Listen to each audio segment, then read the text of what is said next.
Hai semuanya, balik lagi sama Challenge Sarjana. Meninggal dengan tenang, gak untuk mereka ya.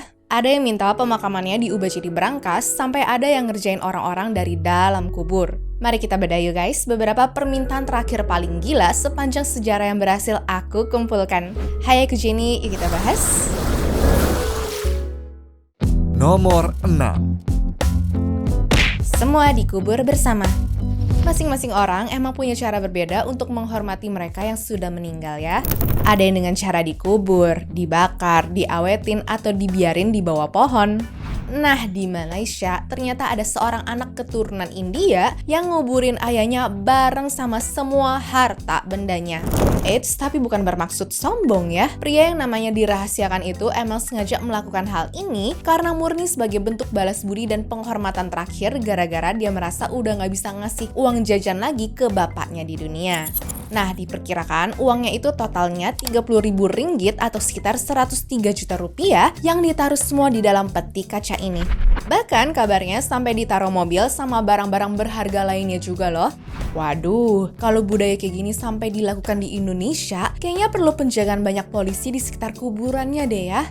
Bisa-bisa langsung habis digali sama oknum-oknum yang gak bener gak sih? Bener-bener menentang opini harta gak dibawa mati ya guys.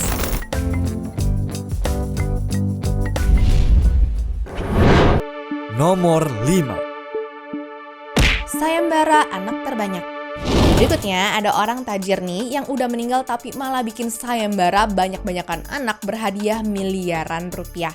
Ya, buat kalian yang suka cerita sejarah absurd, kejadian nyata dari Kanada pada tahun 1926 ini sih wajib banget ya kalian dengar. Kenalin, ini adalah Charles Vance Millier, pengacara yang berujung meninggal dan meninggalkan surat wasiat paling mind-blowing sedunia. Jadi bukan yang diwarisin ke keluarga, dia malah bikin sayembara, di mana sisa hartanya yang kalau dikonversi nilainya tuh setara lebih dari 9 juta dolar di masa sekarang, bakal dikasih ke wanita di Toronto yang bisa ngelahirin anak terbanyak dalam waktu 10 tahun setelah kematiannya. Bener-bener gila kan? Tapi anehnya hal ini beneran bikin heboh satu negara dong. Ibu-ibu di sana beneran gaspol hamil berulang kali demi rebutan warisan, apalagi saat itu emang lagi zaman krisis ekonomi parah ya. Pemerintah dan juga kerabat Joe Charles pun sebenarnya sempat sewot dan berusaha membatalkan wasiat gila ini di meja hijau. Tapi ya, karena Charles adalah pengacara pro, wasiatnya ditulis sangat sempurna sampai-sampai Mahkamah Agung Kanada pun menyatakan kalau dokumen itu sah dan gak bisa digugat. Dan endingnya di tahun 1936, harta raksasa itu resmi dibagi rata kepada 4 orang ibu tangguh yang masing-masing sukses melahirkan 9 anak dalam 1 dekade. Bener-bener giveaway paling ekstrim dan juga nguras tenaga dalam sejarah kan guys. Kira-kira nih kalau kalian ada di zaman itu, mau ikutan coba apa gimana nih guys? Komen di bawah ya.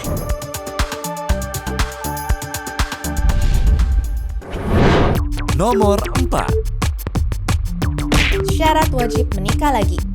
Di zaman edan sekarang, biasanya sih ada aja ya istri yang malah seneng ditinggal meninggal suaminya, apalagi kalau si suami tuh emang punya harta warisan untuk dia. Nah, tapi bagi perempuan bernama Matilde ini, kayaknya malah jadi berujung malu sekaligus bete deh. Kenapa tuh? Karena di tahun 1856 lalu, suaminya yaitu Heinrich Heine yang merupakan penyair asal Jerman, malah meledek istrinya waktu sudah meninggal.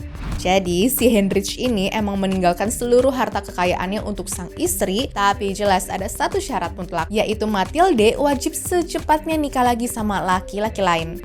Awalnya sih publik mikir, wah sweet banget, pasti dia gak mau istrinya tuh kesepian ya. Tunggu dulu. Ternyata motif aslinya tuh murni sarkasme tingkat dewa. Di dalam surat wasiatnya, Heinrich dengan santainya menulis kalau dia tuh mewajibkan istrinya nikah lagi supaya setidaknya ada satu pria di dunia ini yang bakal menyesali kematianku. Savage banget kan? Kebayang gak sih gimana rasanya Matilde waktu baca wasiat itu guys? Jadi alih-alih bikin sedih dan terharu, Heinrich ini malah jadiin kematiannya tuh sebagai punchline untuk ngeledek istrinya, sekaligus ngasih beban mental ke calon suami barunya nanti. Apa jangan-jangan kelakuan istrinya setiap hari emang separah itu ya?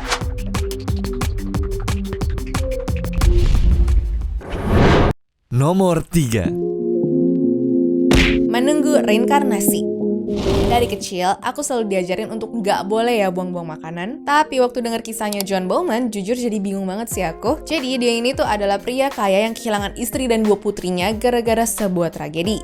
Kenapa Kenapa tuh? Karena saking kayanya dia, waktu John meninggal di tahun 1891 lalu, secara spesifik dia ninggalin duit sebesar $50.000 untuk orang yang merawat rumah mewahnya, sekaligus menggaji pelayan untuk masak makan malam setiap hari. Padahal kan penghuninya udah meninggal semua ya, itu buat apa coba? Nah ternyata instruksi itu dibuat sangat spesifik di mana meja makannya harus ditata lengkap dengan piring, seolah-olah keluarganya tuh bakal muncul di depan pintu hanya untuk biar John bisa menunggu barang keluarganya untuk direinkarnasi bersama di kehidupan selanjutnya. Aneh ya ini. Namun yang jelas ternyata para pelayannya beneran melakukan ritual itu selama puluhan tahun, ya seenggaknya sih sampai uangnya habis pada tahun 1953. Dan ujung-ujungnya setelah 60 tahun menunggu, semua barang-barang peninggalannya terpaksa dilelang untuk nutupin obsesi di luar nalar tadi. Nomor 2. Lotre buku telepon. Kalau ada yang ngomong rezeki itu jatuh dari langit, ini sih beneran definisi dari kisah Luis Carlos dan Noronha Cabral da Camara ini ya guys. Eits, tapi bukan dia yang dapat rezekinya, melainkan dialah yang ngasih rezeki itu ke orang-orang.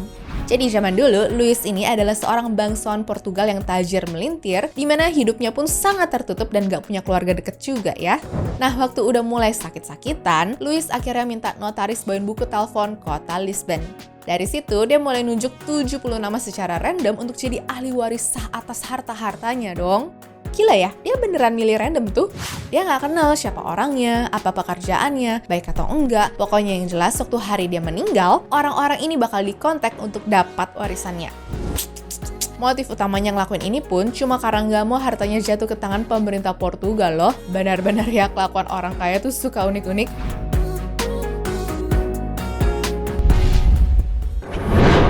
Nomor 1. Miliarder anjing. Pernah kebayang nggak ada anjing yang isi rekeningnya tuh jauh lebih banyak daripada gabungan harta kita semua? Kenalin nih, Leona Helmsley, miliarder properti asal New York yang saking galak dan kejamnya sampai dijuluki Queen of Mean. Jadi waktu dia menghembuskan nafas terakhir, ya bisa dibilang sih banyak karyawan di bawah dia tuh yang seneng ya. Tapi sayangnya hal itu nggak berlaku untuk cucu-cucunya. Karena dalam surat wasiatnya, Leona tuh mencoret 2 cucu kandungnya sendiri dari daftar ahli waris. Sebagai gantinya, sekitar $12 juta atau 180 miliar rupiah bakal diwariskan ke anjing Maltese kesayangannya, yaitu Trouble. Dari situ deh, selama sisa hidupnya, Trouble ini dikenal sebagai anjing paling tajir di dunia, di mana hidupnya pun lebih mewah ya dari selebriti papan atas. Punya rumah sendiri, punya mbak sendiri, dan punya bodyguard sendiri juga karena sering dapat ancaman penculikan. Nah, waktu di tahun 2011 lalu di saat Trouble meninggal dunia, sisa uang warisannya pun katanya masih banyak dan berujung disumbangkan ke Yayasan Amal Hewan ya teman-teman. Sedangkan cucunya gimana? Karena nggak terima, sang cucu akhirnya nuntut ke pengadilan dan hakim pun cuma mutusin untuk ngasih hasil yang sedikit doang. Menarik banget kan ceritanya? BTW, kalau kalian nih ada request mau topik apa berikutnya, jangan ragu untuk komen di bawah ya. See you guys di video-video selanjutnya. Bye! Anyways, cukup sampai di sini ya guys video hari ini. Sampai jumpa di video selanjutnya. Dah.